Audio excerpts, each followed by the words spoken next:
Isa pong pinagpalang Monday morning mga katots at sa isang espesyal na paraan.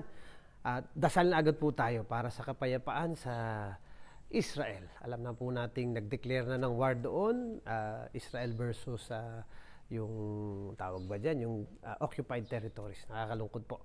Napakaraming Pilipino doon, so ipagdasal natin. Pero Monday morning, so may knock-knock pa rin tayo. Ikukonekta natin dyan. Sige. Knock-knock! Who's there? Peace! Peace who? Yan, para magkaroon ng kapayapaan, let's hope for peace and pray for peace. Okay? Ladies and gentlemen, Mr. Frank Sinatra. Ta-ta-ta-tan.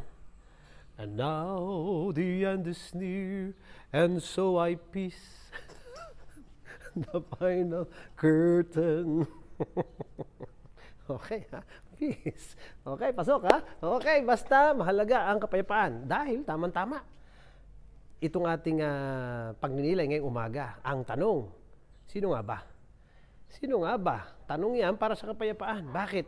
Ang ebanghelyo natin hinango kay San Lucas, Kabanata 10, mga talata 25 hanggang 37, ay patungkol po doon sa mabuting Samaritano. Alam naman natin yung kwentong yan, di ba? Yung merong ng batas na nagtanong kay Lord, ano ba daw ang tapos sinagot ni Lord, 2 batas, ang pinakamahalaga, mahalin ng Diyos na higit sa lahat. Siya pala yung sumagot. At tapos sinabi niya, mahalin ang kapwa tulad ng ating sarili.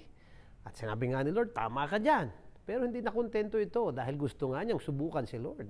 Ay tinanong, sino ang aking kapwa? Yan, sino ang aking kapwa?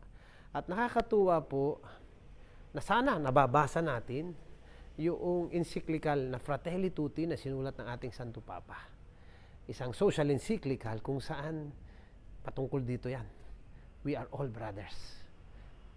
Pag tinanong, sino nga ba ang aking kapwa? Lahat. Lalo tigit ang mga nangangailangan. Sa unang kabanata ng Fratelli Tutti, binanggit ng Santo Papa ang minsang nakakasakal na katotohanan na ng mundo. Na sa isang paraan, mayroong pinaalala sa atin ng nakalipas na pandemya. Bakit? Yung nakalipas na pandemya, ipinaalala sa atin, no one is isolated. Talagang kahit nilagyan ng kailangan talagang magtulungan ang lahat. Kita nyo? To fight against the pandemic, we had to help each other. At kahit pa sa kultura ngayon, marami na ang nagiging parang exclusivity.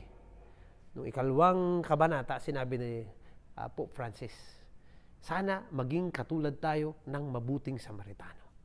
Na ang ganda sabi niya, love builds bridges.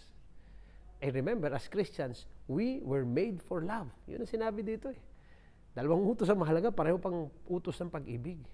So, may isang espesyal na katangian ng ating pananampalataya. Ano yun? Ang pagiging pananampalatayang bukas sa pag-ibig. Para kanino? Para sa lahat. Kaya pag ang tanong, sino nga ba, mga kapatid? Sa totoo lang, lahat. Lalo tigit ang mga taong maaaring walang nagmamahal, maaaring pinahihirapan ng lipunan, maaaring napapalagay sa alanganin, mga taong hindi makahanap ng kanilang masasandigan. Mga taong nangangailangan, mga taong naghihikaos, lalo tigit. So mga kapatid, sino nga ba? Sabi nga ng Panginoon, ito na ang halimbawa ng Good Samaritan. Sana maging katulad nga tayo ng mabuting Samaritano. At kaya ganda ng paalala din sa atin ng Santo Papa na ito nga ang tunay na katangian ng ating pananampalataya. Pananampalataya ng pag-ibig para sa lahat. Okay po. O siya, siyempre, bukod sa hamon na yan, nariyan pa rin ang hamon natin na maging cyber missionaries. Iparating natin ang mabuting balita sa iba sa pamamagitan ng social media. Like, share, follow po itong ating page, ang ating Instagram at Thought for the Day, YouTube channel natin at TFTD Blessed and Blessing at ang ating TikTok at Thought for the Day. Pagbati natin happy birthday kay Beata Bertuccio, Maria Lourdes Liena, Dionisia Rio Florido ng Apostolado ng Panalangin. Gayon na rin kay Babs Manuelo, kay Madi, happy birthday Madi, sa parokya ng sa Malbar. Gayon na rin kay Joseph Riego, kay John Musnit, kay Azel Cruzado, kay Tita Peng Malela, at kay Shara Sena Lumagi, kay Annalyn Paragas. Happy birthday sa inyong lahat at blessings sa inyo pong special na araw. At syempre patuloy nga po ang paghiling natin ng prayers, lalo na sa mga nangangailangan nito, lalo na yung mga taong may pinagdaraanan at nangangailangan talaga ng panalangin mula sa iba, lalo tigit ang kapayapaan sa dalawang lugar na, Ukraine at sa Israel. Sana po, patuloy natin ipagdasal sila.